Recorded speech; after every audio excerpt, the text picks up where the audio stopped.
میں نے سوچا کہ یہ جو ادب کے لوگ ہیں، یہ جو فکشن کے لوگ ہیں، یہ شاعر لوگ ہیں، یہ جو افسانہ نگار ہیں، یہ جو ٹی ہاؤس میں بیٹھنے والے لوگ ہیں، یہ جو ڈرامہ نویس ہیں،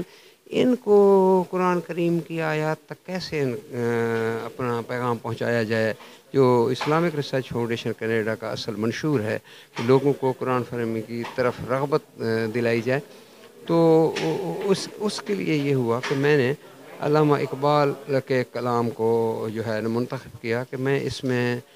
قرآن کریم سے جن سے انہوں نے متاثر ہو کے یہ کام اپنے شاعری کی ہے، تو پھر یہ کلام اقبال میں عکس قرآن میں ہم نے ان کی 4 کتابوں میں سے وہ اشعار منتخب کیے جن کا ماخذ جو ہے وہ کلام الہی کی آیات کریمہ تھیں۔ تو اس سے یہ کتاب آئی، اور جیسے میں نے محسوس کیا علامہ اقبال کے کلام سے کہ جیسے سورج مکھی کا پھول اپنی جولانی کے لیے سورج کا تعاقب کرتا ہے، جس رخ میں وہ مڑتا ہے سورج مکھی بھی اپنا منہ ادھر موڑتا جاتا ہے۔ اسی طرح علامہ اقبال کو میں نے دیکھا کہ وہ اپنے کلام کے لیے کی رہنمائی کے لیے ہر وقت اللہ تعالیٰ کے کلام اور عشق رسول میں ڈوب کر وہ اپنی منزل تلاش کرنے میں لگتے ہیں، اور وہ بالکل سچ نکلا۔ کہاں تک کامیاب ہوا یہ تو قارئین پر ہے، مگر مجھے یہ ہے کہ میں نے کسی بھی کام کو، منشور قرآن ہو، سیرت طیبہ کا کام ہو، انبیاء کرام علیہ السلام کی حکایات کا ہو، یا یہ شاعری کے منتخب اشعار ہوں، میں نے کسی کام کو اس جگہ سے شروع کیا ہے جہاں تک لوگوں نے پہلے چھوڑا تھا۔ پچھلے کیے ہوئے کام کو میں نے ریپیٹ نہیں کیا، کیونکہ میں سمجھتا ہوں یہ صرف وقت کا ضیاع ہے۔ سوری، آپ نے ریپیٹ نہیں کیا، لیکن کام پہلے بہت ہو چکا ہے، آپ نے ان میں سے کس سے استفادہ کیا؟ یقیناً جیسے آپ نے یہ کام کیا یہ آپ کی ارکریزی کا ایک نتیجہ ہے، لیکن اس کو جو ہے نا بعد میں آنے والے ہمارے جیسے طلباء جو تحقیق کے میدان میں آئیں گے ضرور اس کو حوالہ بنائیں گے۔ آپ نے کن پہلے والے کاموں میں سے کس کو دیکھا ہے اس کے طور پر؟ ہاں، یہ بہت خوبصورت سوال آپ نے کیا۔ اصل میں دیکھا جائے تو میں نے تو اپنی طرف سے اس میں منشور قرآن میں کوئی اپنا ایک لفظ بھی شامل نہیں کیا۔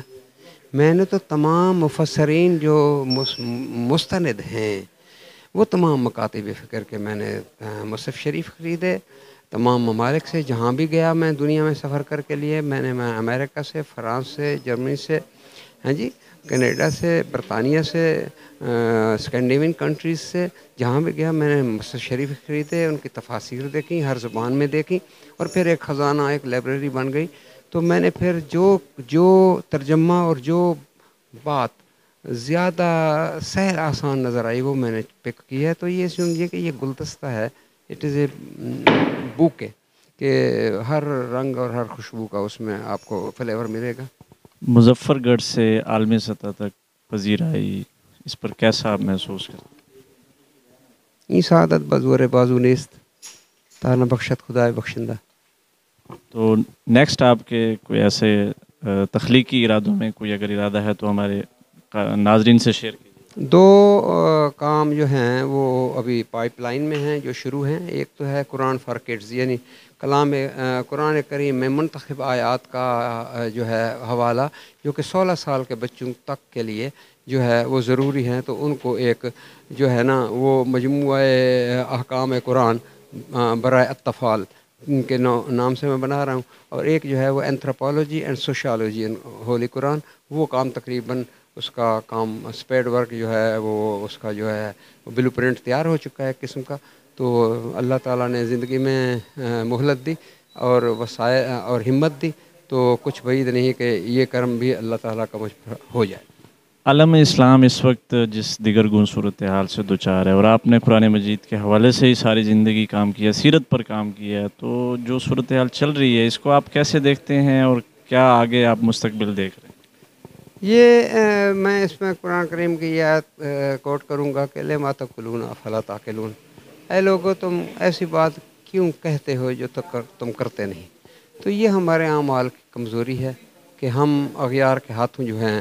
اپنے دین کو صحیح شکل میں پیش نہیں کر سکے۔ ہم اپنی نہ شکل وہ بنا سکے ہیں نہ اپنا عمل بنا سکے ہیں، اور سوائے اس کے کہ ایک ہمارا ایک جذبہ ہے تنقید کا، لوگوں کے نقص نکالنے کا اور اپنی طرف نہ دیکھنے کا، یہی ہماری تنزلی کا باعث ہے، اور یہ ہماری کامیابی میں سب سے بڑی رکاوٹ ہے۔ میں سمجھتا ہوں کہ ہمیں اسلام کا ایک اچھا تصور پیش کرنے کے لیے اپنے آپ کو ایک شکل پیش کرنی پڑے گی، جیسے کہ نبی کریم صلی اللہ علیہ وسلم جب جزیرہ نما عرب میں تشریف لائے تو انہوں نے صرف یہ نیا قانون الہیہ نافذ نہیں کیا، بلکہ اس کو اپنی سیرت سے، اپنی صورت سے اور اپنے اعمال سے کر کے دکھایا۔ جی بہت شکریہ، اللہ تعالیٰ آپ کی عمر میں برکتیں فرمائے، آپ کے اس کام کو قبول فرمائے۔ جی ناظرین، آپ نے گفتگو سنی ایک نابغہ روزگار شخصیت جناب انجینئر عبدالحکیم ملک صاحب کی، جنہوں نے اس قدر گراں قدر خدمات سر انجام دی ہیں۔ ہم بھی دعا گو ہیں کہ اللہ رب العالمین قبول فرمائے۔ بہت شکریہ۔